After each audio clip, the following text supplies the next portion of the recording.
ನನ್ನ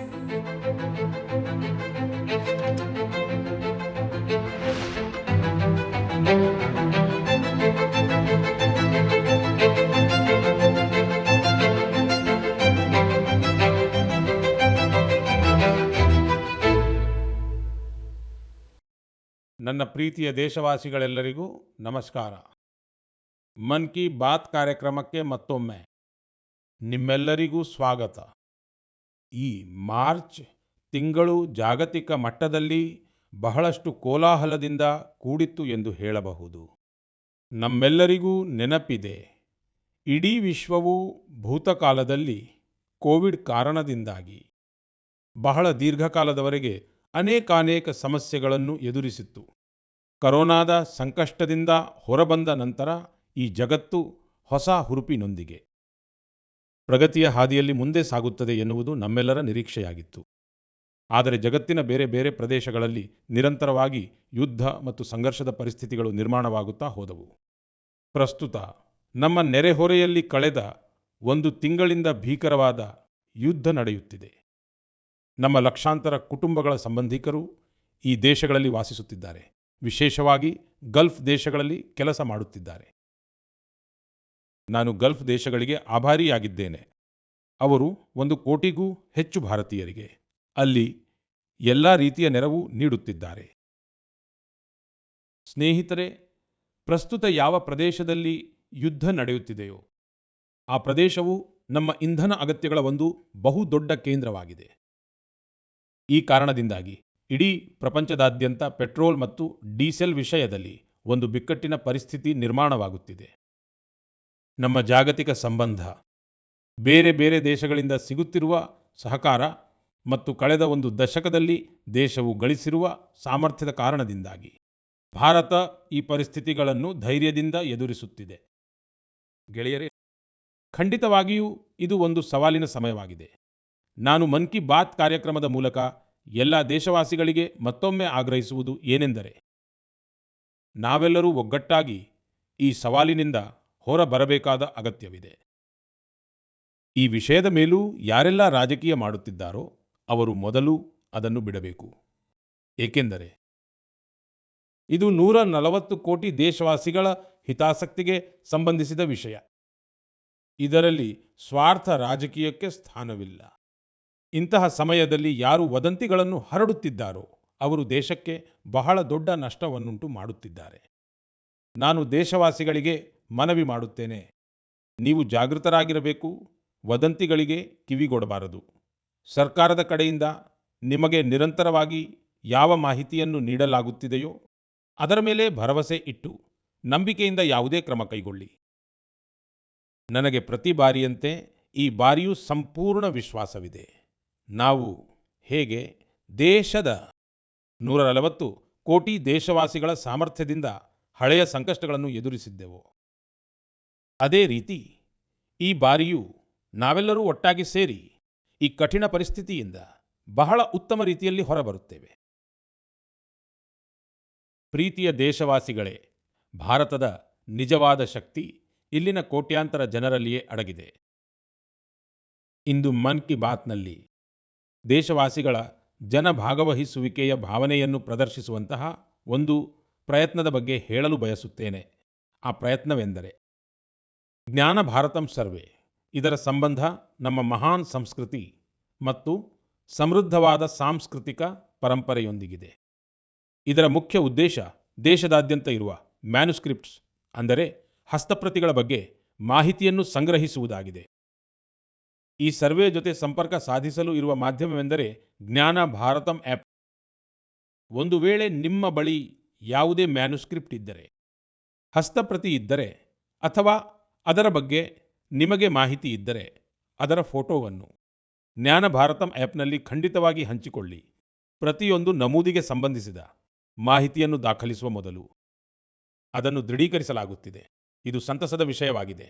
ಇಲ್ಲಿಯವರೆಗೆ ಸಾವಿರಾರು ಮ್ಯಾನುಸ್ಕ್ರಿಪ್ಟ್ಸ್ ಅಂದರೆ ಹಸ್ತಪ್ರತಿಗಳನ್ನು ಜನರು ನಮ್ಮೊಂದಿಗೆ ಹಂಚಿಕೊಂಡಿದ್ದಾರೆ.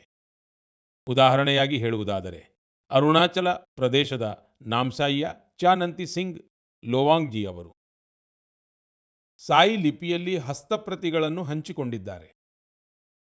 ಅಮೃತಸರದ ಸಹೋದರ ಅಮಿತ್ ಸಿಂಗ್ ರಾಣಾ ಅವರು ಗುರುಮುಖಿ ಲಿಪಿಯಲ್ಲಿ ಹಸ್ತಪ್ರತಿಯನ್ನು ಹಂಚಿಕೊಂಡಿದ್ದಾರೆ.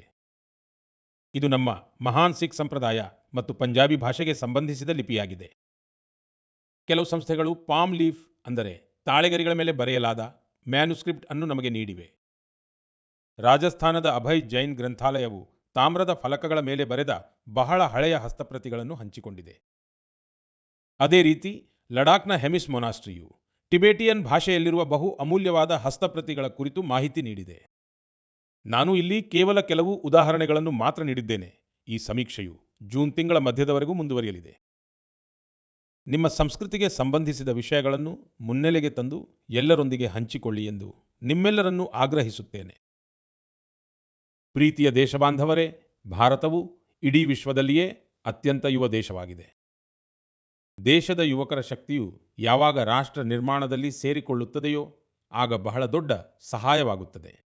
ರಾಷ್ಟ್ರ ನಿರ್ಮಾಣದ ಈ ಜವಾಬ್ದಾರಿಯನ್ನು ನಿರ್ವಹಿಸುವಲ್ಲಿ ಮೇರಾ ಯುವ ಭಾರತ್ ಅಂದರೆ ಮೈ ಭಾರತ್ ಸಂಘಟನೆಯು ಬಹಳ ದೊಡ್ಡ ಪಾತ್ರವನ್ನು ವಹಿಸುತ್ತಿದೆ.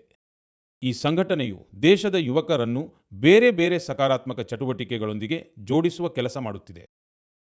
ಇತ್ತೀಚೆಗೆ ಮೈ ಭಾರತ್ ವತಿಯಿಂದ ಬಜೆಟ್ ಕ್ವೆಸ್ಟ್ ಎಂಬ ಕಾರ್ಯಕ್ರಮವನ್ನು ಆಯೋಜಿಸಲಾಗಿತ್ತು. ದೇಶಾದ್ಯಂತ ಇರುವ ಯುವಕರನ್ನು ಬಜೆಟ್ ಪ್ರಕ್ರಿಯೆ ಮತ್ತು ನೀತಿ ನಿರೂಪಣೆಯೊಂದಿಗೆ ಜೋಡಿಸುವುದೇ ಇದರ ಮುಖ್ಯ ಉದ್ದೇಶವಾಗಿತ್ತು. ಇದಕ್ಕೆ ಸಂಬಂಧಿಸಿದ ಕ್ವಿಜ್ನಲ್ಲಿ ದೇಶಾದ್ಯಂತದಿಂದ ಸುಮಾರು 12 ಲಕ್ಷ ಯುವಕರು ಭಾಗವಹಿಸಿದ್ದರು. ಕ್ವಿಜ್ ನಂತರ ಸುಮಾರು 1,60,000 ಸ್ಪರ್ಧಿಗಳನ್ನು ಪ್ರಬಂಧ ಸ್ಪರ್ಧೆಗಾಗಿ ಆಯ್ಕೆ ಮಾಡಲಾಯಿತು. ನನಗೆ ಇವುಗಳಲ್ಲಿ ಕೆಲವು ಪ್ರಬಂಧಗಳನ್ನು ಓದುವ ಅವಕಾಶವೂ ಸಿಕ್ಕಿತು. ನನ್ನ ಯುವ ಸ್ನೇಹಿತರು ದೇಶದ ಅಭಿವೃದ್ಧಿಗೆ ತಮ್ಮದೇ ಆದ ಕೊಡುಗೆಯನ್ನು ನೀಡಲು ಎಷ್ಟು ಸಿದ್ಧರಾಗಿದ್ದಾರೆ ಎಂಬುದು ಇದರಿಂದ ತಿಳಿದು ಬರುತ್ತದೆ. ತೆಲಂಗಾಣ ರಾಜ್ಯದ ಸೂರ್ಯಪೇಟ್ನಿಂದ ಕೋಟ್ಲಾ ರಘುವೀರ್ ರೆಡ್ಡಿ, ಉತ್ತರ ಪ್ರದೇಶದ ಬಾರಾಬಂಕಿಯಿಂದ ಸೌರಭ್ ಬೈಸ್ವಾರ್ ಮತ್ತು ಬಿಹಾರದ ಗೋಪಾಲ್ಗಂಜ್ನಿಂದ ಬಂದಿರುವ ಸುಮಿತ್ ಕುಮಾರ್ ರೈತ ಕಲ್ಯಾಣಕ್ಕೆ ಸಂಬಂಧಿಸಿದ ವಿಷಯದ ಬಗ್ಗೆ ಬರೆದಿದ್ದಾರೆ.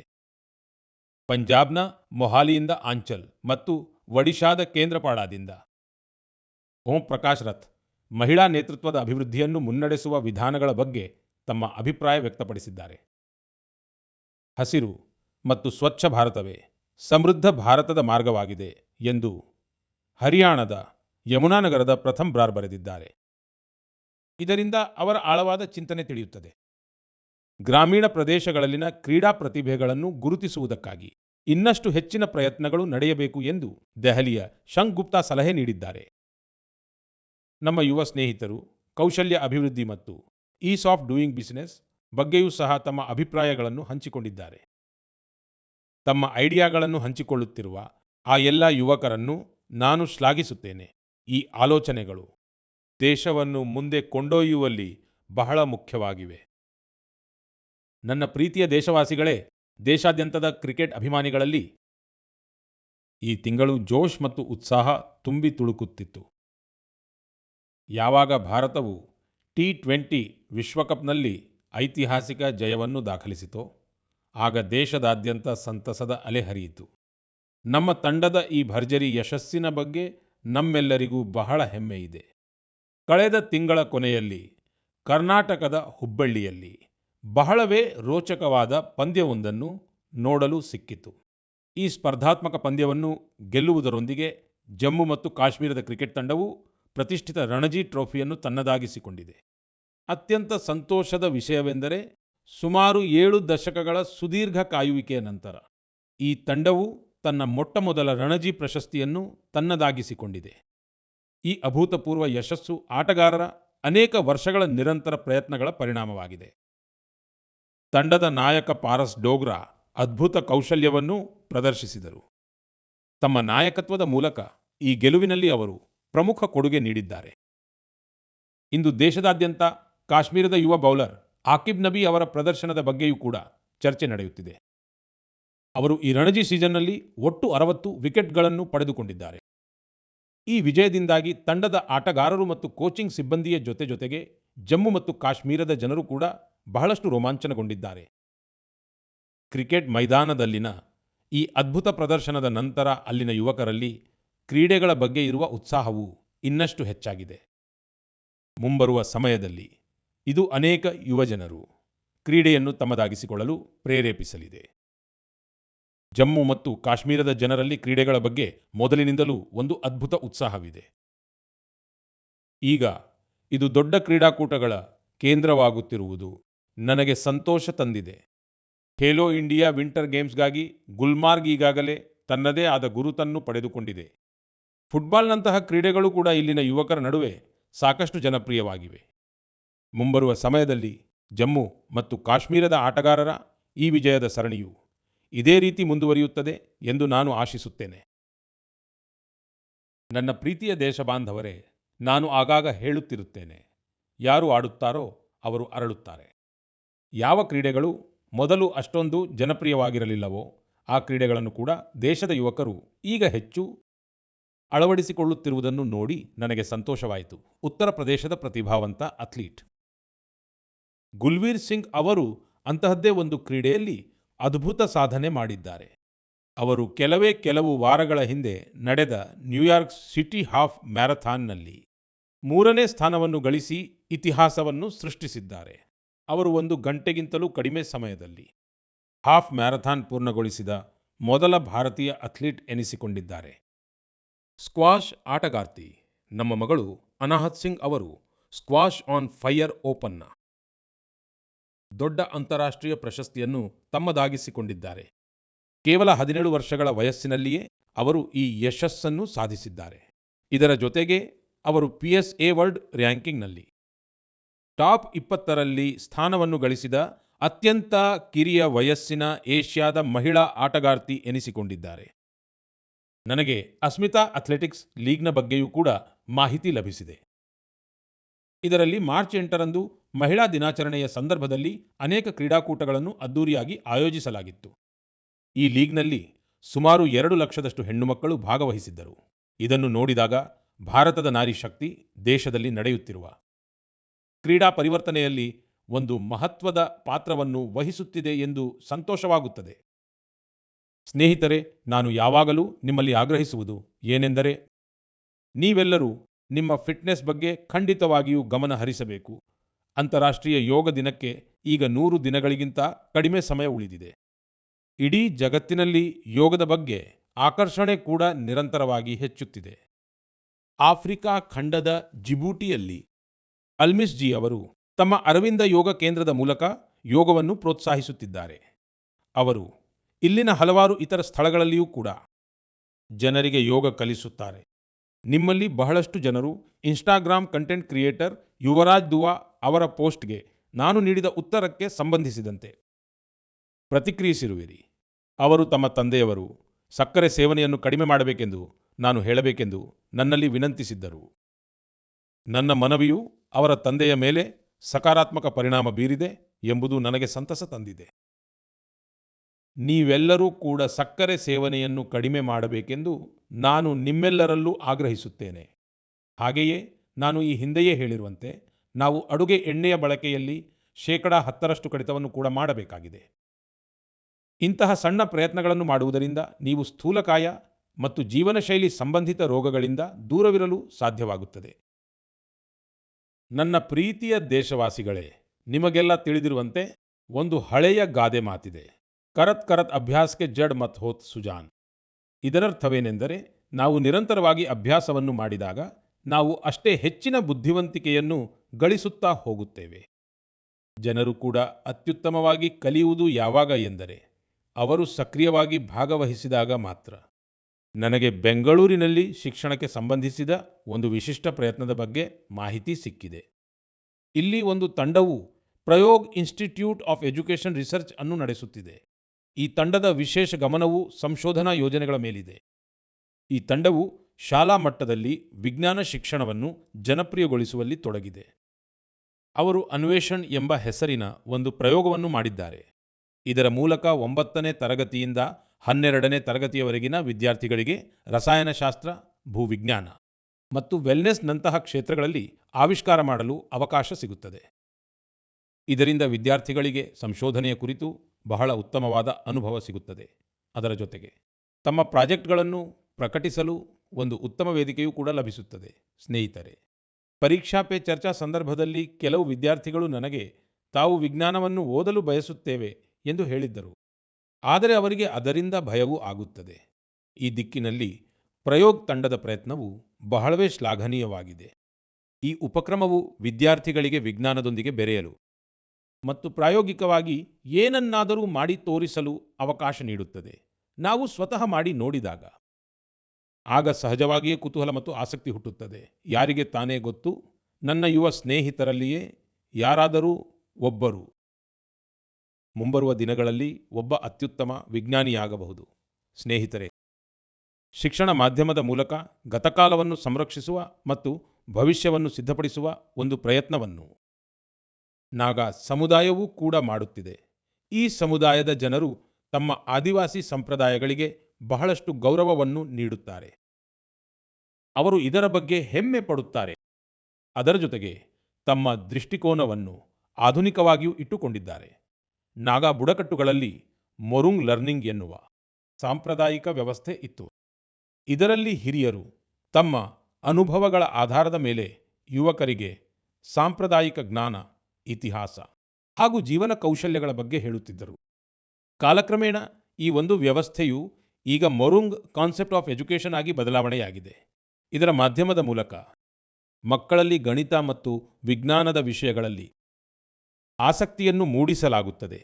ಇದರಲ್ಲಿ ಸಮುದಾಯದ ಹಿರಿಯರು ಅವರಿಗೆ ಕಥೆಗಳು, ಜಾನಪದ ಗೀತೆಗಳು ಮತ್ತು ಸಾಂಪ್ರದಾಯಿಕ ಆಟಗಳೊಂದಿಗೆ ಜೀವನ ಕೌಶಲ್ಯಗಳನ್ನು ಕಲಿಸುತ್ತಾರೆ. ಈ ರೀತಿ ನಮ್ಮ ನಾಗಾಲ್ಯಾಂಡ್ ತನ್ನ ಸಾಂಸ್ಕೃತಿಕ ಪರಂಪರೆಯನ್ನು ಸಂರಕ್ಷಿಸುತ್ತಾ ಮಕ್ಕಳ ಶಿಕ್ಷಣವನ್ನು ಮುಂದೆ ಕೊಂಡೊಯ್ಯುತ್ತಿದೆ. ಒಂದು ವೇಳೆ ನಿಮಗೂ ನಿಮ್ಮ ಕ್ಷೇತ್ರದಲ್ಲಿ ಇಂತಹ ಪ್ರಯತ್ನಗಳ ಬಗ್ಗೆ ತಿಳಿದು ಬಂದರೆ ದಯವಿಟ್ಟು ನನ್ನೊಂದಿಗೆ ಹಂಚಿಕೊಳ್ಳಿ. ನನ್ನ ಪ್ರೀತಿಯ ದೇಶವಾಸಿಗಳೇ, ದೇಶದ ಅನೇಕ ಭಾಗಗಳಲ್ಲಿ ಈಗಾಗಲೇ ಬೇಸಿಗೆಯ ಆರಂಭವಾಗಿದೆ.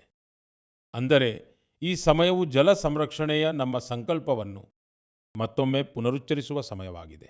ಕಳೆದ 11 ವರ್ಷಗಳಲ್ಲಿ ಜಲ ಸಂಗ್ರಹಣೆ ಅಭಿಯಾನವು ಜನರಲ್ಲಿ ಬಹಳ ಜಾಗೃತಿ ಮೂಡಿಸಿದೆ. ಈ ಅಭಿಯಾನದ ಅಡಿಯಲ್ಲಿ ದೇಶದಾದ್ಯಂತ ಸುಮಾರು 50 ಲಕ್ಷದಷ್ಟು ಕೃತಕ ಜಲಕೊಯ್ಲು ರಚನೆಗಳನ್ನು ನಿರ್ಮಾಣ ಮಾಡಲಾಗಿದೆ. ಈಗ ಜಲ ಸಂಕಷ್ಟವನ್ನು ನಿಭಾಯಿಸುವುದಕ್ಕಾಗಿ ಹಳ್ಳಿಗಳಲ್ಲಿ ಸಮುದಾಯ ಮಟ್ಟದಲ್ಲಿ ಪ್ರಯತ್ನಗಳು ನಡೆಯುತ್ತಿರುವುದನ್ನು ನೋಡಿ ನನಗೆ ಬಹಳ ಸಂತೋಷವಾಗುತ್ತದೆ. ಎಲ್ಲೋ ಹಳೆಯ ಕೆರೆಗಳ ಸ್ವಚ್ಛತೆ ನಡೆಯುತ್ತಿದೆ, ಎಲ್ಲೋ ಮಳೆ ನೀರನ್ನು ಸಂಗ್ರಹಿಸುವ ಪ್ರಯತ್ನ ನಡೆಯುತ್ತಿದೆ. ಅಮೃತ ಸರೋವರ ಅಭಿಯಾನದ ಅಡಿಯಲ್ಲೂ ದೇಶಾದ್ಯಂತ ಸುಮಾರು 70,000 ಅಮೃತ ಸರೋವರಗಳನ್ನು ನಿರ್ಮಾಣ ಮಾಡಲಾಗಿದೆ. ಮಳೆಗಾಲ ಬರುವುದಕ್ಕೂ ಮುನ್ನವೇ ಈ ಸರೋವರಗಳ ಸ್ವಚ್ಛತಾ ಕಾರ್ಯವನ್ನು ಸಹ ಆರಂಭಿಸಲಾಗಿದೆ. ಇಂದು ನಾನು ನಿಮ್ಮೊಂದಿಗೆ ಕೆಲವು ಪ್ರೇರಕ ಉದಾಹರಣೆಗಳನ್ನು ಹಂಚಿಕೊಳ್ಳಲು ಬಯಸುತ್ತೇನೆ. ಜನ ಭಾಗವಹಿಸುವಿಕೆಯಿಂದ ಜಲ ಸಂರಕ್ಷಣೆಯ ಕಾರ್ಯವು ಎಷ್ಟೊಂದು ವ್ಯಾಪಕವಾಗುತ್ತದೆ ಎಂಬುದನ್ನು ಈ ಉದಾಹರಣೆಗಳು ನಮಗೆ ತಿಳಿಸಿಕೊಡುತ್ತವೆ. ಸ್ನೇಹಿತರೆ, ತ್ರಿಪುರಾದ ಜಂಪುಯಿ ಬೆಟ್ಟಗಳಲ್ಲಿ ನೆಲೆಸಿರುವ ವಾಗ್ಮುನ್ ಗ್ರಾಮವು 3,000 ಅಡಿಗಳಷ್ಟು ಎತ್ತರದಲ್ಲಿ ನೆಲೆಗೊಂಡಿದೆ. ಈ ಗ್ರಾಮವು ನೀರಿನ ಗಂಭೀರವಾದ ಸಂಕಷ್ಟವನ್ನು ಎದುರಿಸುತ್ತಿತ್ತು. ಬೇಸಿಗೆಯ ದಿನಗಳಲ್ಲಿ ಗ್ರಾಮದ ಜನರು ನೀರಿಗಾಗಿ ಬಹಳ ದೂರದವರೆಗೆ ಪ್ರಯಾಣಿಸುತ್ತಿದ್ದರೂ ಕೊನೆಗೆ ಆ ಗ್ರಾಮದ ಜನರು ಮಳೆಯ ಪ್ರತಿಯೊಂದು ಹನಿಯನ್ನು ಉಳಿಸಿಕೊಳ್ಳಲು ನಿರ್ಧಾರ ಮಾಡಿದರು. ಇಂದು ವಾಗ್ಮುನ್ ಗ್ರಾಮದ ಸುಮಾರು ಪ್ರತಿಯೊಂದು ಮನೆಯಲ್ಲಿಯೂ ಮೇಲ್ಛಾವಣಿ ಮಳೆನೀರು ಕೊಯ್ಲು ವ್ಯವಸ್ಥೆಯನ್ನು ಸ್ಥಾಪನೆ ಮಾಡಲಾಗಿದೆ. ಒಂದು ಕಾಲದಲ್ಲಿ ನೀರಿನ ಕೊರತೆಯಿಂದ ತೀವ್ರವಾಗಿ ಬಳಲುತ್ತಿದ್ದ ಆ ಗ್ರಾಮವು ಇಂದು ಜಲ ಸಂರಕ್ಷಣೆಯ ಒಂದು ಸ್ಫೂರ್ತಿದಾಯಕ ಉದಾಹರಣೆಯಾಗಿ ಮಾರ್ಪಟ್ಟಿದೆ. ಸ್ನೇಹಿತರೆ, ಇದೇ ರೀತಿ ಛತ್ತೀಸ್ಗಢದ ಕೋರಿಯಾ ಜಿಲ್ಲೆಯಲ್ಲಿಯೂ ಸಹ ಒಂದು ವಿಶಿಷ್ಟ ಉಪಕ್ರಮವು ಕಂಡುಬಂದಿದೆ. ಇಲ್ಲಿನ ರೈತರು ಒಂದು ಸರಳವಾದ ಆದರೆ ಪ್ರಭಾವಶಾಲಿಯಾದ ಕಲ್ಪನೆಯ ಮೇಲೆ ಕೆಲಸ ಮಾಡಿದರು. ಇಲ್ಲಿನ ರೈತರು ತಮ್ಮ ಹೊಲಗಳಲ್ಲಿ ಸಣ್ಣ ಸಣ್ಣ ರೀಚಾರ್ಜ್ ಕೊಳಗಳು ಮತ್ತು ಇಂಗು ಗುಂಡಿಗಳನ್ನು ನಿರ್ಮಿಸಿದ್ದರಿಂದ ಮಳೆಯ ನೀರು ಹೊಲಗಳಲ್ಲಿಯೇ ನಿಲ್ಲಲು ಪ್ರಾರಂಭವಾಯಿತು ಮತ್ತು ನಿಧಾನವಾಗಿ ಅದು ಭೂಮಿಯೊಳಗೆ ಇಳಿಯತೊಡಗಿತು. ಇಂದು ಈ ಪ್ರದೇಶದ 1,200ಕ್ಕೂ ಹೆಚ್ಚು ರೈತರು ಈ ಮಾದರಿಯನ್ನು ಅಳವಡಿಸಿಕೊಂಡಿದ್ದಾರೆ ಮತ್ತು ಗ್ರಾಮದ ಅಂತರ್ಜಲ ಮಟ್ಟವು ಬಹಳಷ್ಟು ಸುಧಾರಣೆಯಾಗಿದೆ. ಇದೇ ರೀತಿ ತೆಲಂಗಾಣದ ಮಂಚೇರಿಯಾಲ್ ಜಿಲ್ಲೆಯ ಮುದಿದಗುಂಟ ಗ್ರಾಮದಲ್ಲಿಯೂ ಸಹ ಜನರು ಒಟ್ಟಾಗಿ ಸೇರಿ ನೀರಿನ ಸಮಸ್ಯೆಯನ್ನು ದೂರ ಮಾಡಿದ್ದಾರೆ. ಆ ಗ್ರಾಮದ 400 ಕುಟುಂಬಗಳು ತಮ್ಮ ತಮ್ಮ ಮನೆಗಳಲ್ಲಿ. ಸೋಕ್ಪಿಟ್ಗಳನ್ನು ನಿರ್ಮಿಸಿ ಜಲ ಸಂರಕ್ಷಣೆಯನ್ನು ಒಂದು ಜನಾಂದೋಲನವನ್ನಾಗಿ ಪರಿವರ್ತಿಸಿದ್ದಾರೆ. ಇದರಿಂದಾಗಿ ಗ್ರಾಮದ ಅಂತರ್ಜಲ ಮಟ್ಟವೂ ಸುಧಾರಣೆಯಾಗಿದೆ. ಜೊತೆಗೆ ಕಲುಷಿತ ನೀರಿನಿಂದ ಉಂಟಾಗುತ್ತಿದ್ದ ರೋಗಗಳು ಬಹಳಷ್ಟು ಕಡಿಮೆಯಾಗಿವೆ.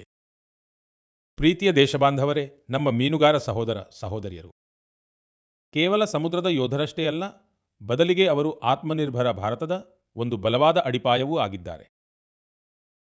ಅವರು ಮುಂಜಾನೆಯಾಗುವುದಕ್ಕೂ ಮುನ್ನವೇ ಸಮುದ್ರದ ಅಲೆಗಳೊಂದಿಗೆ ಹೋರಾಡುತ್ತಾ ತಮ್ಮ ಕುಟುಂಬದ ಜೊತೆಗೆ ದೇಶದ ಆರ್ಥಿಕತೆಗೆ ಬಲ ನೀಡುವಲ್ಲಿ ತೊಡಗುತ್ತಾರೆ. ಇಂತಹ ಶ್ರಮಜೀವಿ ಮೀನುಗಾರರ ಜೀವನವನ್ನು ಇಂದು ಅನೇಕ ವಿಧಗಳಲ್ಲಿ ಸುಲಭಗೊಳಿಸಲಾಗುತ್ತಿದೆ. ಬಂದರುಗಳ ಅಭಿವೃದ್ಧಿಯಾಗಿರಲಿ ಅಥವಾ ಮೀನುಗಾರರ ವಿಮೆಯಾಗಿರಲಿ, ಇಂತಹ ಅನೇಕ ಉಪಕ್ರಮಗಳು ಅವರಿಗೆ ಬಹಳಷ್ಟು ಸಹಾಯಕ್ಕೆ ಬರುತ್ತಿವೆ. ಸಮುದ್ರದಲ್ಲಿನ ಅವರ ಚಟುವಟಿಕೆಗಳ ಮೇಲೆ ಹವಾಮಾನದ ಸ್ಥಿತಿಯು ಬಹಳಷ್ಟು ಪರಿಣಾಮ ಬೀರುತ್ತದೆ ಎಂಬುದು ನಮಗೆಲ್ಲರಿಗೂ ತಿಳಿದಿದೆ. ಇದನ್ನು ಗಮನದಲ್ಲಿಟ್ಟುಕೊಂಡು ತಂತ್ರಜ್ಞಾನದ ಮೂಲಕವೂ ಅವರಿಗೆ ಸಂಪೂರ್ಣ ಸಹಾಯ ಮಾಡಲಾಗುತ್ತಿದೆ. ನನಗೆ ಬಹಳ ಸಂತೋಷವಾಗುತ್ತಿದೆ. ಇಂತಹ ಪ್ರಯತ್ನಗಳಿಂದ ನಮ್ಮ ಮೀನುಗಾರಿಕಾ ವಲಯವು ಸಮೃದ್ಧವಾಗುತ್ತಿರುವುದು ಮಾತ್ರವಲ್ಲದೆ ಏನಾದರೂ ಹೊಸದನ್ನು ಮಾಡುವ ಉತ್ಸಾಹವನ್ನು ತುಂಬುತ್ತಿದೆ. ಇಂದು ಮೀನುಗಾರಿಕೆ ಮತ್ತು ಕಡಲಕಳೆ ಕ್ಷೇತ್ರದಲ್ಲಿ ಹೊಸ ಆವಿಷ್ಕಾರಗಳು ನಡೆಯುತ್ತಿವೆ ಮತ್ತು ನಮ್ಮ ಮೀನುಗಾರ ಸಹೋದರ ಸಹೋದರಿಯರು ಆತ್ಮನಿರ್ಭರರಾಗುತ್ತಿದ್ದಾರೆ. ಒಡಿಶಾದ ಸಂಬಲ್ಪುರದ ಸುಜಾತಾ ಭುಯಾನ್ ರವರು ಓರ್ವ ಗೃಹಿಣಿಯಾಗಿದ್ದರು. ಆದರೆ ಅವರು ಹೊಸತಾಗಿ ಏನನ್ನಾದರೂ ಮಾಡಿ ಕುಟುಂಬಕ್ಕೆ ಮತ್ತಷ್ಟು ನೆರವಾಗಲು ಬಯಸಿದ್ದರು. ಹಾಗಾಗಿ ಕೆಲವು ವರ್ಷಗಳ ಹಿಂದೆ ಅವರು ಹೀರಾಕುಡ್ ಜಲಾಶಯದಲ್ಲಿ ಮೀನು ಕೃಷಿಯನ್ನು ಪ್ರಾರಂಭ ಮಾಡಿದರು. ಆರಂಭದ ದಿನಗಳು ಅವರಿಗೆ ಸುಲಭವಾಗಿರಲಿಲ್ಲ. ಹವಾಮಾನದಲ್ಲಿನ ಬದಲಾವಣೆಗಳು, ಮೀನುಗಳಿಗೆ ಆಹಾರದ ವ್ಯವಸ್ಥೆ ಮಾಡುವುದು ಮತ್ತು ಮನೆಯ ಜವಾಬ್ದಾರಿಗಳೊಂದಿಗೆ ಸಮತೋಲನ ಸಾಧಿಸುವಂತಹ ಅನೇಕ ಸವಾಲುಗಳಿದ್ದವು. ಆದರೆ ಅವರ ಧೈರ್ಯವು ಅಚಲವಾಗಿತ್ತು. ಕೇವಲ 2 ರಿಂದ 3 ವರ್ಷಗಳ ಒಳಗೆ ಅವರು ತಮ್ಮ ಪ್ರಯತ್ನವನ್ನು ಒಂದು ಯಶಸ್ವಿಯಾಗಿ ಬೆಳೆಯುತ್ತಿರುವ ವ್ಯವಹಾರವನ್ನಾಗಿ ಪರಿವರ್ತಿಸಿದರು. ಇಂದು ಅವರ ಯಶಸ್ಸು ಸಮುದಾಯದ ಮಹಿಳೆಯರಿಗೆ ಒಂದು ಹೊಸ ಭರವಸೆಯ ಕಿರಣವಾಗಿ ಮಾರ್ಪಟ್ಟಿದೆ.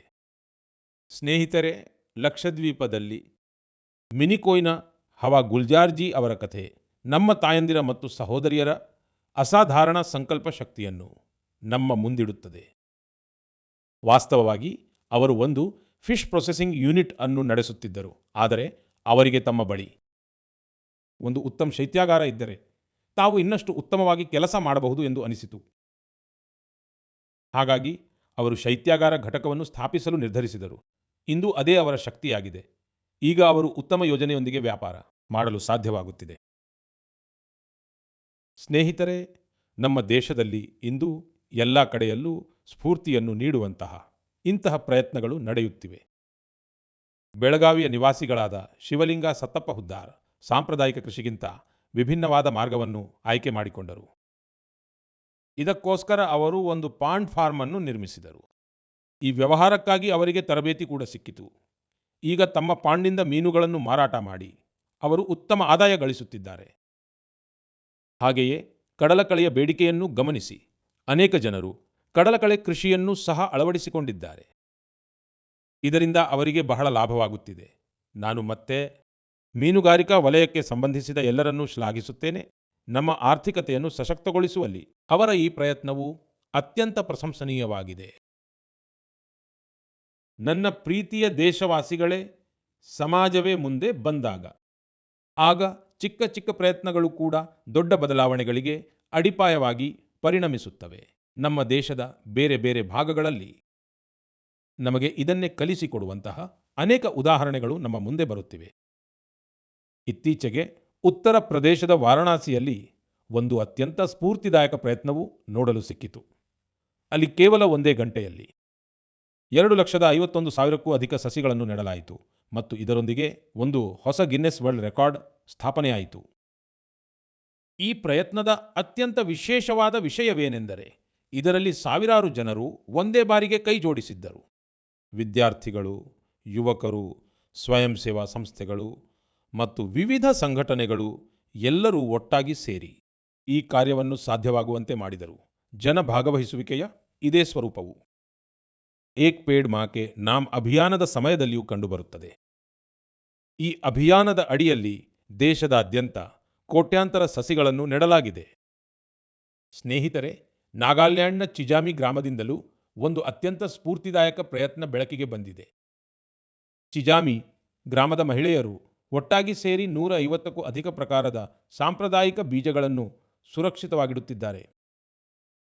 ಈ ಎಲ್ಲ ಬೀಜಗಳನ್ನು ಒಂದು ಸಮುದಾಯ ಬೀಜ ಬ್ಯಾಂಕ್ನಲ್ಲಿ ಸಂರಕ್ಷಣೆ ಮಾಡಲಾಗುತ್ತಿದೆ.